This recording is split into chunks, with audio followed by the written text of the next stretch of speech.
ಶಿಂಗರೇಪಲ್ಲಿ ಶ್ರೀ ಲಕ್ಷ್ಮೀ ನರಸಿಂಹಸ್ವಾಮಿ ದೇವಸ್ಥಾನದಲ್ಲಿ ಹಣ ಸೋರಿಕೆ ಶನಿವಾರದಂದು ಅಂದರೆ ನಿನ್ನೆ ದೇವರ ಹುಂಡಿಯ ಹಣವನ್ನು ಕಂದಾಯ ಇಲಾಖೆಯ ಅಂಬಾದುರ್ಗ ಹೋಬಳಿಯ ಎಲ್ಲ ಗ್ರಾಮ ಲೆಕ್ಕಾಧಿಕಾರಿಗಳ ಸಮ್ಮುಖದಲ್ಲಿ ಅಂದರೆ ದಿವಾಕರ್ ರವರ ಮಾರ್ಗದರ್ಶನದಲ್ಲಿ ಹಣ ಎಣಿಕೆಯ ಕಾರ್ಯವು ಸಾಂಘಿಕವಾಗಿ ನೆರವೇರಿಸುತ್ತಾರೆ. ಈ ಹುಂಡೆಯಲ್ಲಿ ಒಟ್ಟು ಆದಾಯ ಮೂರುವರೆ ತಿಂಗಳ ಆದಾಯ 7,20,780 ರೂಪಾಯಿ ಆದಾಯ ಈ ತಿಂಗಳಲ್ಲಿ ಬಂದಿರುತ್ತದೆ.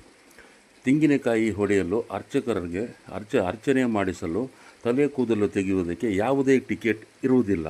ಇದರಿಂದ ಭಾರೀ ಹಣ ಸೋರಿಕೆಯಾಗುತ್ತಿದೆ. ಇದರಲ್ಲಿ ಉಳ್ಳವರ ಪಾಲಾಗುತ್ತಿದೆ. ದೇವರಿಗೆ ಆದಾಯ ಬರುವುದರಲ್ಲಿ ಅನ್ಯಾಯವಾಗುತ್ತಿದೆ ಎಂದು ಸಾರ್ವಜನಿಕರು ಅಲ್ಲಿ ಗುಸುಗುಸು ಮಾತುಗಳನ್ನು ಹೇಳಿಕೊಳ್ಳುತ್ತಿದ್ದರು. ವರ್ಷಕ್ಕೆ ಲಕ್ಷಾಂತರ ರೂಪಾಯಿ ಹಣ ಪೋಲಾಗುತ್ತಿದೆ, ಇಲ್ಲಿ ಯಾರು ಕೇಳುವರಿಲ್ಲವೇ ಎಂದು ಭಕ್ತಾದಿಗಳ ಹಣವು ಸರ್ಕಾರಕ್ಕೆ ಬೀಳದೆ ಅನ್ಯರ ಪಾಲಾಗುತ್ತಿದೆ ಎಂದು ಭಕ್ತರ ತೀವ್ರ ಆಕ್ರೋಶ ಮತ್ತು ಕಳವಳವನ್ನು ವ್ಯಕ್ತಪಡಿಸಿರುತ್ತಾರೆ. ತಹಸೀಲ್ದಾರ್ ಅವರು ಅಥವಾ ಜಿಲ್ಲಾ ಆಡಳಿತವರು ಮತ್ತು ಮುಜರಾಯಿ ಇಲಾಖೆಯವರು ಏನು ಮಾಡುತ್ತಿದ್ದಾರೆ ಎಂಬ ಪ್ರಶ್ನೆ ಹಲವು ಭಕ್ತಾದಿಗಳಲ್ಲಿ ಕಾಡುತ್ತಿದೆ. ಎಲ್ಲ ಭಕ್ತಾದಿಗಳು ಸಹ ಈ ಶಿಂಗರೇಪಲ್ಲಿ ಲಕ್ಷ್ಮೀ ನರಸಿಂಹಸ್ವಾಮಿಯ ಅಸಂಖ್ಯಾತ ಲಕ್ಷಾಂತರ ಜನರ ಆರಾಧ್ಯ ದೈವವಾಗಿರುತ್ತದೆ, ಮನೆ ದೇವರಾಗಿರುತ್ತದೆ. ಇಲ್ಲಿ ಯಾವುದೇ ಸೌಕರ್ಯ ಅಂದರೆ ಇಲ್ಲಿ ಲೆಟ್ರಿನ್ ಹೋಗೋದಕ್ಕೆ ಬಹಳ ಕಷ್ಟವಾಗಿದೆ. ನನ್ನ ವಿಡಿಯೋದಲ್ಲಿ ನೀವು ಗಮನಿಸಬಹುದು, ಬಹಳಷ್ಟು ಗಲೀಜಾಗಿ ಇರುತ್ತದೆ ಮತ್ತು ತಲೆ ಕೂದಲು ತೆಗೆಯಲು ಸಹ ಸುಮಾರು ದುಡ್ಡುಗಳನ್ನು ಇಲ್ಲಿ ಪೀಕುತ್ತಿದ್ದಾರೆ ಎಂದು ಜನ ಆಕ್ರೋಶವಾಗಿದೆ. ಇನ್ನಾದರೂ ಸಹ ಜಿಲ್ಲಾಡಳಿತ ಮತ್ತು ತಾಲೂಕು ಆಡಳಿತ ಎಚ್ಚೆತ್ತುಕೊಳ್ಳುವುದರೆ ಕಾದು ನೋಡೋಣ. ನೋಡಿ, ನಮ್ಮೊಂದಿಗೆ ಇವತ್ತು ಶಿಂಗರೇಪಲ್ಲಿ ಮಜರಾ ಮತ್ತು ಇಲ್ಲಿ ಕೋಟಗಲ್ ಪಂಚಾಯಿತಿ ನಮ್ಮೊಂದಿಗೆ ಇವಾಗ ಮಾಜಿ ಕನ್ವೀನರ್ಗಳಾದಂಥ ಶ್ರೀನಿವಾಸ್ ಅವರು ನಮ್ಮ ಜೊತೆಯಲ್ಲಿದ್ದಾರೆ. ಅವರು ನಮಗೆ ತುಂಬ ಹೃದಯ ಸ್ವಾಗತವನ್ನು ಬಯಸ್ತಾ ಇದ್ದಾರೆ.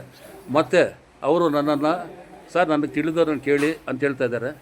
ಅದನ್ನು ದಯವಿಟ್ಟು ನನ್ನ ಕೆಲವು ಪ್ರಶ್ನೆಗಳನ್ನು ಕೇಳೋದಕ್ಕೆ ಇಷ್ಟಪಡ್ತಾ ಇದ್ದೀನಿ. ದಯವಿಟ್ಟು ನಿಮಗೇನು ಗೊತ್ತಿದೆಯೋ ಅದನ್ನು ಹೇಳಿ ಸರ್. ಇಲ್ಲಿ ಕನ್ವೀನರ್ ಇದ್ದಾರೆ ಈಗ ಪ್ರೆಸೆಂಟು? ಇಲ್ಲವಾ? ಎಷ್ಟು ದಿವಸಗಳಿಂದ ಕನ್ವೀನರ್ ಇಲ್ಲ? ನೀವೇನಾದರೂ ಈ ಊರವರು ಅರ್ಜಿ ಕೊಟ್ಟಿದ್ದೀರಾ ಮುನ್ಸಿಪಾಲ್ಟಿ ಇದಕ್ಕೆ? ನಿಮ್ಮ ರೆವಿನ್ಯೂ ಅಥಾರಿಟಿ ಕೊಟ್ಟಿದ್ದೀರಾ? ಪ್ರಪೋಸಲ್ ಮಾಡಿದ್ದಾರೆ. ಸರಿ. ಆಮೇಲೆ ನೀವು ಇಲ್ಲಿ ಅಭಿವೃದ್ಧಿ ಮಂಡಳಿ ಏನಾದರೂ ಮಾಡ್ಕೊಂಡಿದ್ದೀರಾ? ಅಭಿವೃದ್ಧಿ ಸಮಿತಿ ಅಂತ ಮಾಡ್ಕೊಂಡಿದ್ದೀರಾ? ಮಾಡಿದ್ದಾರೆ. ಯಾಕೆ ಇಷ್ಟು ದಿವಸ ಅಂತ ಮಾಡಿಲ್ವಾ? ಇಲ್ಲ, ಮಾಡಿಲ್ಲ. ಯಾಕೆ? ಇಲ್ಲಿ ಜನ ಇಂಡಿವಿಜುವಲ್ ಆಗಿ ಬಂದು ಎಲ್ಲರೂ ಅಲ್ಲ, ನಿಮ್ಮ ಇಲ್ಲಿ ಗ್ರಾಮ ಪಂಚಾಯಿತಿ ತೊಂದರೆ ಇದೆಯಾ ಅಥವಾ ರೆವಿನ್ಯೂ ಅಥಾರಿಟಿ ಅವರಿಂದ ತೊಂದರೆ ಇದೆ ನಿಮಗೆ? ಯಾರ್ದು ತೊಂದರೆ ಏನಿಲ್ಲ. ಜನರಲ್ ಆಗಿ ಬಂದು ಇಲ್ಲಿ ಎಲ್ಲರೂ ಬಂದು ಮಾಮೂಲಿಂದ ಇವಾಗ ಮಹಾದ್ವಾರ ಅದು ರಾಜಗೋಪುರ ನಿರ್ಮಾಣ ಆಯಿತು. ಹೌದು, ಗೊತ್ತು. ಅದೆಲ್ಲ ಈಗ ಇವರು ತಹಸೀಲ್ದಾರ್ ತೊಗೊಂಡ್ರು, MLA ಅವರು ಸ್ವಲ್ಪ ಇಂಟ್ರೆಸ್ಟ್ ಆಗಿ ತೊಗೊಂಡು ಬಂದು ಮಾಡಿದ್ರು. ನಾನೆಲ್ಲ 2-3 ಸತಿ ವಿಡಿಯೋ ಮಾಡಿದ್ದೀನಿ. ಇಲ್ಲಿ ಸಹಕಾರ ಇದೆ ಸರ್, ಸಹಕಾರ ಇದೆ.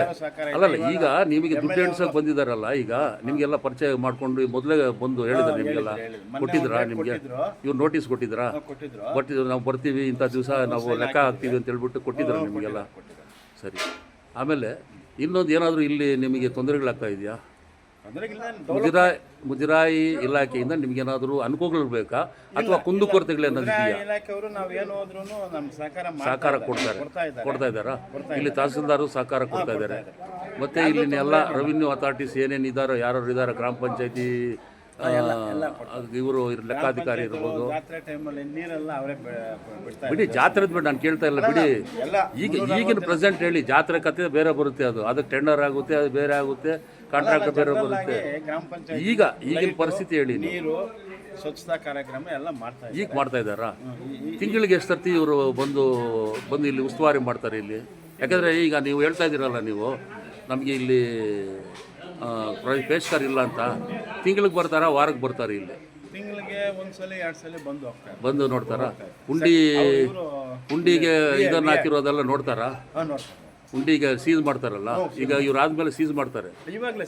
ಸೀಸ್ ಆಗುತ್ತಲ್ಲ, ಸೀಸ್ ಆದಮೇಲೆ ಮತ್ತೆ ಅದನ್ನು ಸೀಸ್ ಮಾಡಿ ಮತ್ತೆ ಪಂಚನಾಮ ಎಲ್ಲ ಮಾಡಿದ್ಮೇಲೆ ಮತ್ತೆ ಆವಾಗ ಹೋದ್ರು ಬಂದು ವೀಕ್ಷಣೆ ಮಾಡ್ತಾರಾ ಇಲ್ವಾ?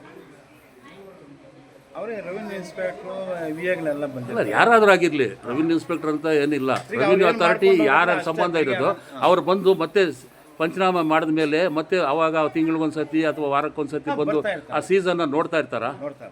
ಅದನ್ನು ನಾನು ವಾರಕ್ಕೆ 10 ದಿನಕ್ಕೆ ಒಂದ್ಸಲ ಬರ್ತಾನೆ ಇರ್ತಾರೆ. ಅದನ್ನು ಗುಂಡಿಯನ್ನು ಪರಿಶೀಲನೆ ಮಾಡ್ತಾರಾ? ಇವರು ಆರ್ ಐ ಸಾಹೇಬ್ ನಾನು ಹೇಳ್ತಾ ಇರೋದು ಅರ್ಥ ಮಾಡಿ, ನಾನು ಹೇಳಿರೋದಕ್ಕೆ ಉತ್ತರ ಕೊಡಿ. ಅದನ್ನು ಪರಿಶೀಲನೆ ಮಾಡ್ತಾ ಇದ್ದಾರಾ? ಮಾಡ್ತಾರೆ ಸರ್. ಅದನ್ನು ಅಷ್ಟೇ ನಾನು ಕೇಳ್ತಾ ಇದ್ದೇನೆ ಅಷ್ಟೇ. ಇಲ್ಲಿ ಬರ್ತಾರೆ, ಎಲ್ಲ ಇಲ್ಲಿ ಕೆಲಸ ಮಾಡೋರ್ನೆಲ್ಲ ಮಾತಾಡ್ತಾರೆ, ಏನು ಹೆಚ್ಚು ಕಮ್ಮಿ. ಮತ್ತೆ ಅವರು ತಿಂಗಳು ಅವರಿಗೆ ಐನೋರಿಗೆ ಪೇಮೆಂಟ್ಸ್ ಬರ್ತಾ ಇರೋದು ತಮಗೇನು ಗೊತ್ತಾ? ಬರ್ತಾರೆ. ಹೌದು, ಮುಜರಾಯಿಂದ ಅವ್ರಿಗೆ ತಿಂಗಳು ಕಾಲಕ್ಕೆ ಬರೋದು, ತಸ್ತಿ ಕಣ ಆಗಿರ್ಬೋದು, ಇವೆಲ್ಲ ದುಡ್ಡು ಬರ್ತಾ ಇದೆಯಾ ಅವರಿಗೆ? ವಾಚ್ಮ್ಯಾನ್ಗೂ ಸ್ವಾಮಿ ಅವ್ರಿಗೆ ಇಬ್ಬರಿಗೂ ಬರ್ತಾ ಇದೆಯಾ?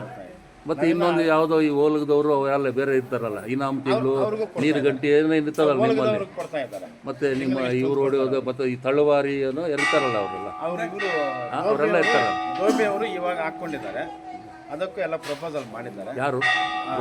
ದೋಬಿ ಅವರು ಆಯಮ್ಮ ಬಂದು ಯಾವಾಗಲೂ ಬಟ್ಟೆ ಹೋಗಿ ಅವ್ರು ಅರ್ಜಿ ಹಾಕಿಲ್ವಾ ಇದು? ಹಾಕಿದ್ದಾರೆ. ಸರಿ, ಅದು ಪ್ರಪೋಸಲ್. ಈಗ ನಿಮಗೆ ಏನು ತೊಂದರೆ ಏನಿಲ್ಲ ಇಲ್ಲಿ? ತೊಂದರೆ ಸರಿ, ಥ್ಯಾಂಕ್ ಯು.